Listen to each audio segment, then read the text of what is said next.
Part 2 हो गया था, अब ये पार्ट 3 है। पार्ट 3 का पाला बहुत इंपॉर्टेंट, ध्यान देना। नीट वालों, जेई मेंस वालों, मैं बार बार कह रहा हूं, पाला इंपॉर्टेंट है।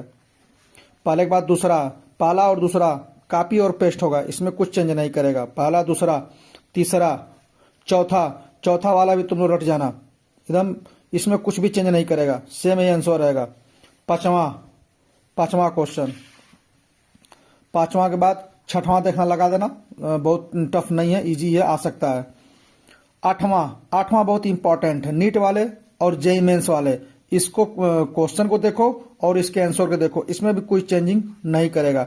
आठवां। नौवां, ये वो क्वेश्चंस हैं जो हूबहू नीट में और जेई मेंस में आएंगे। 11 वाला भी क्वेश्चन बहुत इंपॉर्टेंट है, ध्यान दे देना। 11 के बाद 12 वाला भी क्वेश्चन नीट और जेई मेंस, ध्यान देना। उसके बाद आता है 14 वाला क्वेश्चन। 14 वाला क्वेश्चन तो हमेशा -0.2 देंगे, तो कई बार रिपीट किया हुआ क्वेश्चन है 14 वाला, बहुत इंपॉर्टेंट है। 14 के बाद आ जाइए 16 वाला भी बहुत इंपॉर्टेंट है। थ्रस्ट वाले पे क्वेश्चन बार बार पूछता है, equal to A equal to dv/dt, M dv/dt, ये भी क्वेश्चन आता हुआ, बहुत इंपॉर्टेंट है। नीट और जेई मेंस की मैं बार बार बात कर रहा हूँ। 17 वाला भी इंपॉर्टेंट है।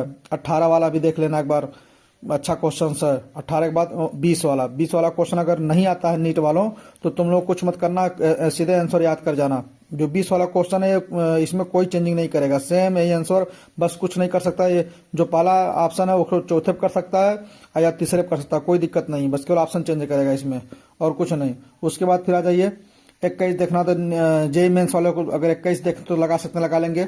22 जेई मेंस के लिए मैं कह रहा हूँ। और 23 वाला क्वेश्चन भी देख लेना, अगर लग जाए तो ठीक है, नहीं तो कोई बात नहीं है।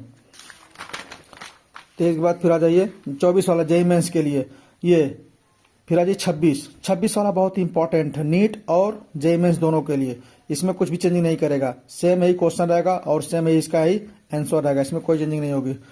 हो गया ना 26 को एकदम हूबहू ऐसे ही आएगा। 26 के बाद आ जाइए 27 बहुत इंपॉर्टेंट है, ध्यान देना, ज़्यादा कुछ नहीं करना है, क्वेश्चन पढ़ो और टिक करो। 27 के बाद 28 भी ठीक ठाक क्वेश्चन है, इसको भी अच्छे से देख लेना। 28 के बाद फिर आ जाइए आप ये जेई मेंस वालों के लिए 29, 30 और 31 तीनों देख लेंगे। जेई मेंस, नीट वाले उतना ज़्यादा इसको खास नहीं है। उसके बाद फिर आ जाइए आप 33, फिर आ जाइए 34 वाला बहुत इंपॉर्टेंट, ये हूबहू कॉपी और पेस्ट होगा, इसमें कुछ चेंज नहीं करेगा। 34 वाला काफ़ी इंपॉर्टेंट है। 34 के बाद आ जाए 35 वाला बहुत इंपॉर्टेंट है, नीट और जेई दोनों को आप भी उससे क्वेश्चन नीट में और जेई दोनों में रिपीट करेगा और कुछ चेंजिंग नहीं करेगा। उसके बाद आ जाइए फिर किसमें 36 वाला क्वेश्चन। 36 वाला क्वेश्चन खास तौर से देखेंगे जेई वाले, नीट नहीं, जेई वालों के लिए ठीक ठाक है।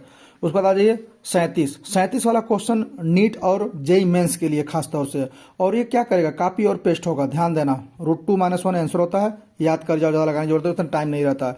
फिर 28 वाला क्वेश्चन नीट और जेई दोनों में आएगा। 28 के बाद फिर आ जाइए 29 ठीक ठाक है, देख लेना, ज़्यादा कुछ नहीं करना। उसके बाद फिर आ जाइए 39 ठीक ठाक है, देख लेना। 39 में फिर 40 वाला भी क्वेश्चन जेई मेंस और नीट के लिए ठीक है, आ सकता है। 40 के बाद फिर 41 वाले क्वेश्चन में भी ज़्यादा नहीं कुछ कर सकते, 42 वाले नहीं कर सकते। उसके बाद 43 वाला क्वेश्चन काफ़ी ज़्यादा इंपॉर्टेंट है, ये नीट और जेई में आ सकता है। उसके बाद 44 वाला भी क्वेश्चन बहुत ज़्यादा इंपॉर्टेंट है, और 44 अगर नहीं आता है तो रट जाना। 44 को क्या करना, रट जाना। आंसर कितना आता है, 40.5 पिको फैराड आता है, याद कर जाना, इसमें कुछ करना नहीं है, सेम यही क्वेश्चन आएगा, बस ऑप्शन केवल ऊपर नीचे हो सकता है।